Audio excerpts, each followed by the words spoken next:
ગત 25 નવેમ્બર 2025ના રોજ અમે બિરસા મુંડા ભવન અને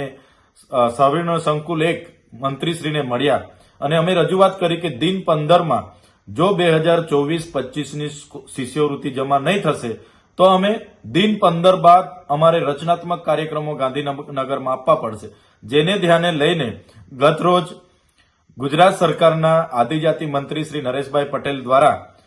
પ્રેસ વાર્તા દ્વારા જણાવવામાં આવ્યું છે કે 24-25ની 460 કરોડ પોસ્ટ મેટ્રિક શિષ્યવૃત્તિ અમે જમા કરીએ છીએ, જે એમના નિર્ણયને અમે સહજતાથી આવકારીએ છીએ। સાથે સાથે અમારા બીજા 3 મુદ્દાની પણ એમને રજૂઆત હતી કે જે ખોટા આદિવાસીના જાતિના દાખલા, કેટલાક ખોટા લોકોએ આદિવાસીના જાતિના દાખલા ઉપર નોકરી અને શિક્ષણમાં પ્રવેશ મેળવ્યો છે, એમની પણ તપાસ કરીને એમને દૂર કરવામાં આવે, કાર્યવાહી કરવામાં આવે, એવી એક અમારી માંગણી હતી। બીજી કે જે હમણાંની ભરતી પ્રક્રિયામાં 40% મેરિટ ફરજિયાત આદિજાતિના ઉમેદવારોએ લાવવું એવી જે પ્રક્રિયા બનાવી છે એ પ્રક્રિયા નાબૂદ કરવામાં આવે અને અનામતના રોસ્ટર પ્રમાણે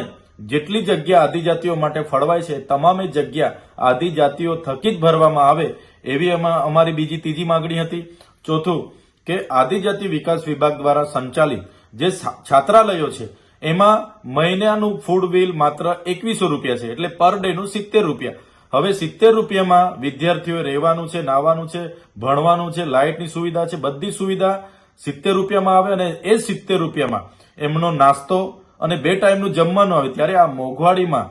સંચાલકોને પોસાતું નથી અને વિદ્યાર્થીઓને યોગ્ય પોષણક્ષમ જમવાનું એ પીરસી નથી શકતા, ત્યારે 2100 રૂપિયાથી ફૂડ બિલ વધારીને 3000 થી વધુ કરવામાં આવે એ પણ અમારી માંગણી હતી। ત્યારે મંત્રીશ્રી સત્વરે આ બીજી પેન્ડિંગ રહેલી 3 માંગણીઓ બાબતે સકારાત્મક વિચારે અને નિર્ણયો લઈ એ પણ અમે અપેક્ષા લઈને બેઠા છે।